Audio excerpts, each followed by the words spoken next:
You know those Terrifier movies with Art the Clown or whatever they call them that are so incredibly gory that I just refuse to watch because I prefer not to scar myself?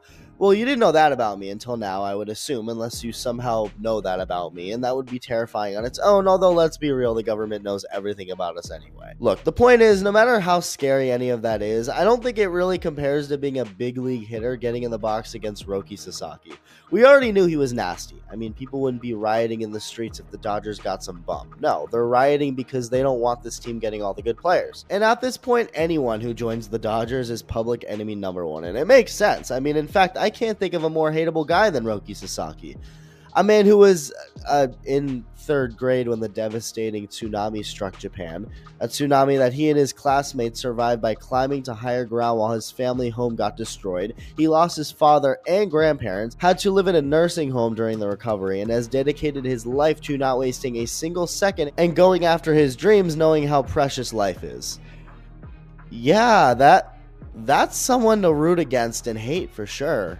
Man, people are assholes. If anyone feels guilty after hearing that, good. No, look, I get it. You don't want the Dodgers being a juggernaut, but they are. Roki Sasaki is on the Dodgers. He just made it into his first spring training game, and he's already making hitters second guess their career path. Really quick, as always, if you're part of the 51% of viewers not subscribed yet, go ahead and hit that button if you enjoy the videos, as Yoshinobu Yamamoto got the start for this game. I don't really know why. Like, why have both Yamamoto and Sasaki pitch in the same game? Nothing in spring training makes sense anyway, though, so I'll just roll with it. So Yamamoto starts things off by giving up a couple of runs immediately to the Reds before shutting them down for the next 3 innings to end his outing.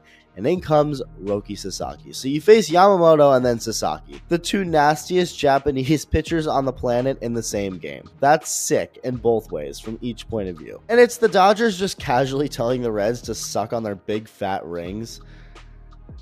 What, did you think I was going to say something else? Sasaki has been throwing some in the backfields leading up to this. It was actually taken deep by White Sox prospect Kyle Teal, the biggest name they got from Boston in the Garrett Crochet trade. And the official White Sox Twitter account posted about it like it was some crazy thing, which, don't get me wrong, I mean, it's impressive for Kyle Teal. It's just funny to see them tweeting out a video of him going deep in some random at-bat in the backfields, even if it's against someone like Sasaki. But hey, considering your average prisoner on death row has more to celebrate than the White Sox right now, what do you expect them to post? When you look it up, there's also this post I found of this woman saying she can watch Teal take Sasaki deep all day. And yeah, that's because that's all you can watch all day. You're a White Sox fan. And get this little crazy fun fact. The Dodgers and White Sox actually share a spring training facility. If you didn't know that, that's your fun fact of the day. That's why they were playing against each other in this little backfield matchup.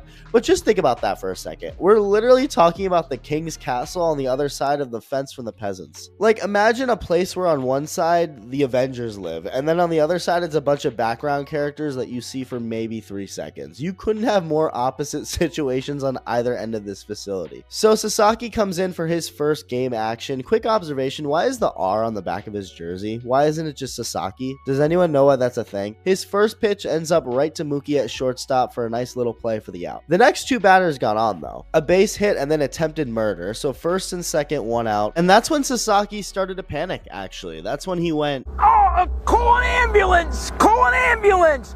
But not for me!" Quickly gets ahead of TJ Friedel 0-2 before getting him to look at his slider/splitter for strike 3. Next up, he turned Matt McClain, and Matt put the fries in the bag McDonald's with the way this at-bat went. Ellie De La Cruz got the best of Sasaki though, smacking a double to left. And his second inning of work was his most challenging, but he still looked nasty through it all, just pumping 99 with ease. See ya. Gets Jake Fraley to pop out, but not before swinging and missing in a nasty slide piece. He walks the next hitter, but gets a pop out to end it. His third and final inning of work was his least stressful.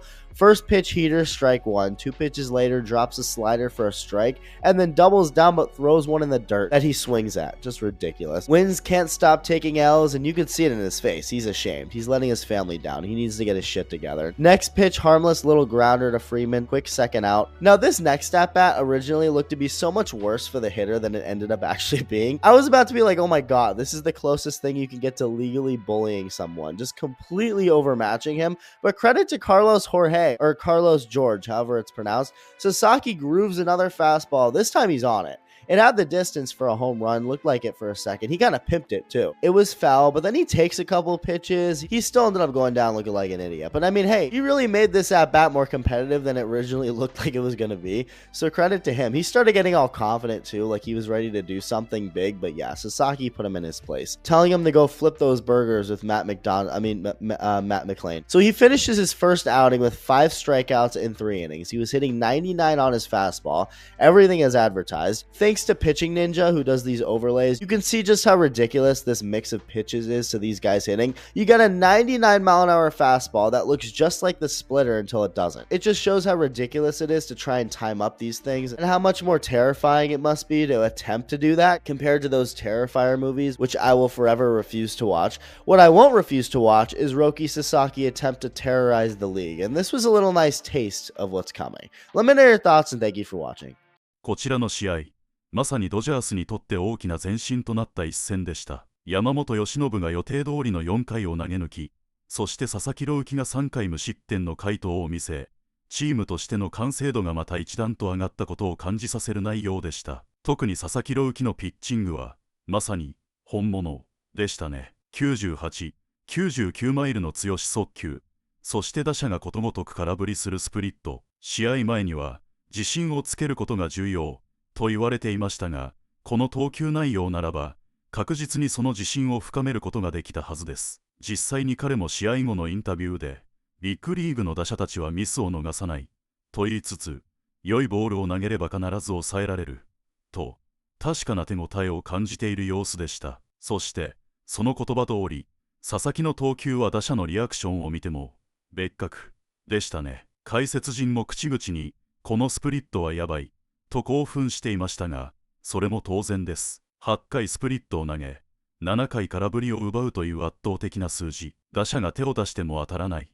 まるで魔法のようなボール。これこそ、MLB が佐々木朗希に期待しているピッチングです。試合後、デーブ・ロバーツ監督も、彼はどんどん成長していると高評価。さらに、チームメイトも彼のことを好きになっているし、より多くの情報を吸収しようとしていると、彼がすでにチームに溶け込んでいることを明かしました。この点は MLB で成功するために非常に重要な要素です。技術が素晴らしいのはもちろんですが、周囲と良好な関係を築き、信頼されることもまたスター選手への道につながるのです。さらに山本由伸のピッチングも素晴らしかったですね。試合を重ねるごとに調子を上げており、今日の4イニングはまさにエース級の投球。ロバーツ監督も試合が進むにつれてどんどん良くなったと評価していましたし、開幕戦の東京シリーズに向けて最高の状態に仕上がっていることがわかります。開幕戦のマウンドに立つ山本由伸、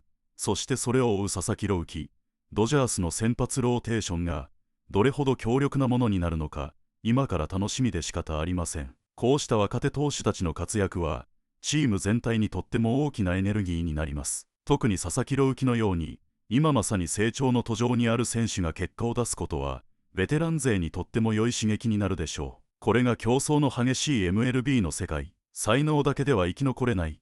しかし努力を重ね成長を続ける選手こそが最終的に頂点に立つのです。そしてそんな素晴らしい試合を見せてくれたドジャースに今後もますます期待が高まります。